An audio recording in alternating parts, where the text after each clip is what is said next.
Ramazon oyi rahmat oyi. Ramazon oyi mag'firat oyi. Ramazon oyi gunohlardan qutulib, do'zaxdan panoh topadigan oy. Mana shunday muborak oyga Alloh bugun bizlarni nasib qildi. Payg'ambarimiz alayhi salatu vassalam marhamat qilib aytadilarki, "Ida dakhala Ramazon, agar Ramazon oyi kirsa, jannat eshiklari ochib qo'yiladi. Do'zax eshiklari berkiladi, shayton alayhi la'na kishanlanadi" deb marhamat qildilar. Ramazon oyida jannat eshiklari ochib qo'yilar ekan azizlar. Do'zax berkilib, bizni abadiy dushmanimiz bo'lgan shayton kishanlanib qo'yilar ekan. Mana shunday fazilatli oy kelib turibdi bizni qoshimizda. Qani aytingchi azizlar, siz Ramazon oyiga tayyormisiz? Juda ko'pchilik Ramazon oyiga tayyorgarlik degan narsani tasavvuriga ham keltirmaydi.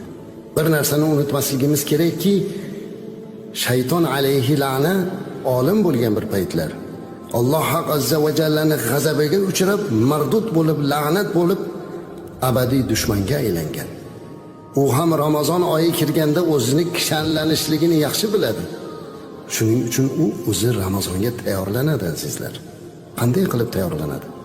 Ramazondan oldin, Ramazon oyida bizni oldimizga bir qancha ma'siyatli ishlarni rejasini tuzib qo'yadi.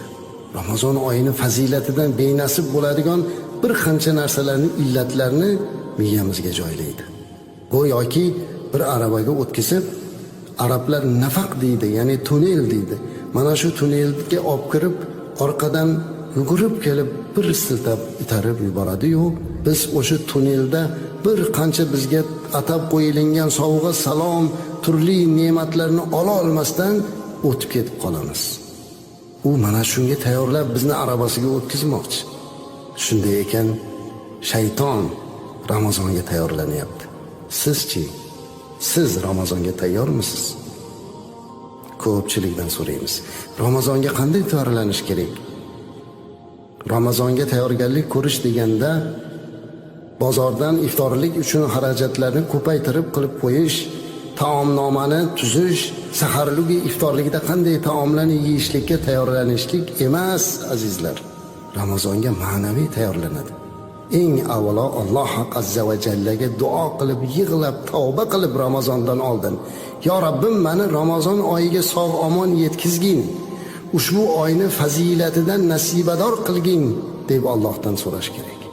Payg'ambarimiz alayhisolatu vassalam, "Man qoma fi shahri Ramazon imanan va ihtisaban g'ufira lahu ma taqaddama min dhanbihi" dedilar.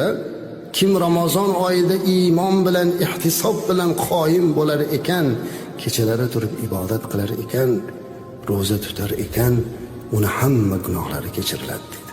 Biz mana shunga tayyorlanishimiz kerak. Allohdan shu kunga yetkazishligini so'ramoqligimiz kerak. Lekin azizlar, Ramazondan oldin bir narsani siz azizlarga va o'zimizga eslatib qo'ymoqchi edik. Ramazon duolari qabul bo'ladigan rahmat oyi, mag'firat oyi. Bu oyda Laylatul Qadr kechasi yashiringan bo'lib, "Xoyrun min alfi shahr" dedi Alloh taolo Qur'oni Karimda. Laylatul Qadr 1000 oydan yaxshiroqdir. Lekin mana shu kunlarda har kuni qilinadigan duolarimizni, Laylatul Qadrda sanog'ini Alloh biladigan farishtalar tushib birga duo qiladigan kunda ham duosi qabul bo'lmaydiganlar bor. Mana shu duosi qabul bo'lmaydiganlar ro'yxatidan chiqishga harakat qilish kerak. Kimlarning duosi qabul bo'lmaydi? Eng birinchi azizlar, qoti'ur rahmlik.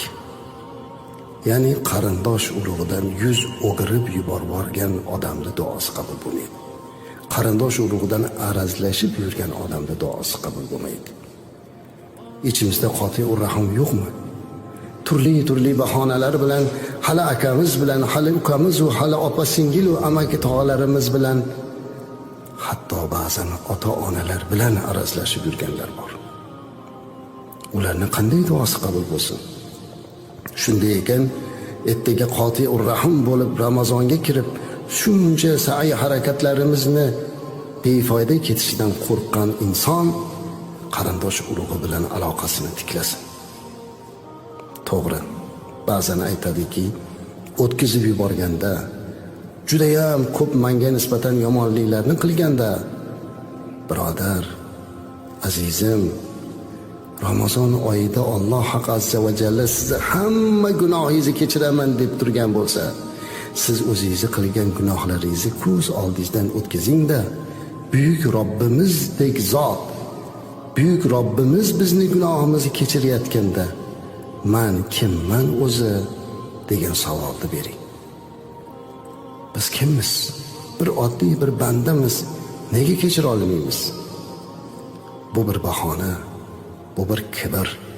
Shuning uchun bir-birimizni qarindosh urug' aloqasini tiklab qo'yish kerak. Ikkinchi duosi qabul bo'lmaydigan odam bu oqil validayn, ota-onasiga oq bo'lgan odam. Alloh o'zi saqlasin. Ota-onasini norozi qilib qo'ygan odam Ramazon oyida duosi qabul bo'lmaydi. Hozirdan harakatini qilsin. Ularni duosini olsin. Ularni rozi qilishlikka harakat qilsin. Bir narsani unutmaslik kerak. Ota-ona bolasiga qarab, "Men sendan rozi emasman, seni oq qildim" deyishi shart emas ekan.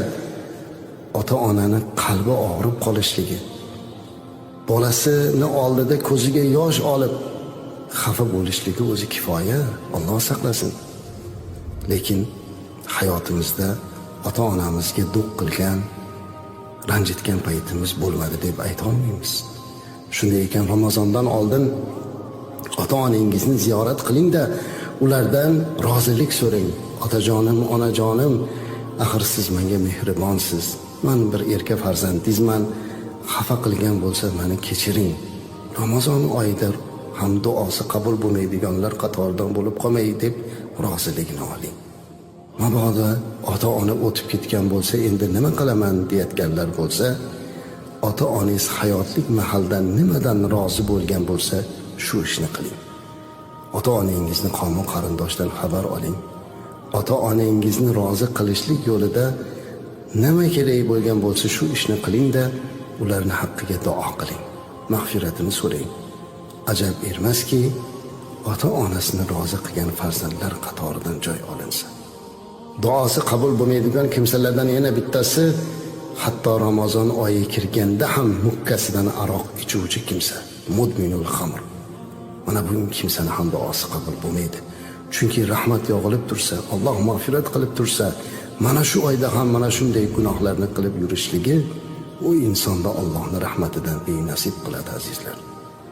Shunday ekan, Ramazon oyiga tayyorgarlik deganimizda eng birinchi duosi qabul bo'ladigan insonlar qatoridan bo'lib kirib olaylik. Ana bundan keyin azizlar, Ramazon oyiga jismonan, ma'nan, ruhan poklanib kirishimiz kerak. Hammamiz hovli joylarimizni pokiza qilishligimiz, turli chiqindilardan tozalashimiz, ko'cha-yu ariqlarimizni pok qilishimiz kerak. Nega? Chunki Ramazon oyida Laylatul Qadr kechasi bor. Bu kechada osmondan farishtalar, hatto Jabroil alayhissalom tushadilar. Shunday buyuk mehmonlar kelayotgan bir oyda nima uchun pokizalik bilan kutib olmaslik kerak? Ana shuning uchun pokizalik bilan kutib olish kerak. Va Ramazon oyida hammalarimiz yanada mehr-u muruvvatimizni kuchaytirishimiz kerak. Ramazon oyi bu mehr-u muruvvat, saxovat oyi, azizlar. Bu oyga mana shunday kayfiyatda, mana shunday niyatda kirib qolishligimiz kerak. Siz Ramazon oyiga tayyormisiz? Mana bu savolga endi har birimiz o'zimizning iymonimiz va vijdonimiz bilan javob beraylik. Alloh hammamizni Ramazon oyiga muvofiq aylasin. رحمن يا رحمن ساعدني يا رحمن اشرح صدري قرآن املأ قلبي قرآن واسق حياتي قرآن رحمن يا رحمن ساعدني يا رحمن اشرح صدري قرآن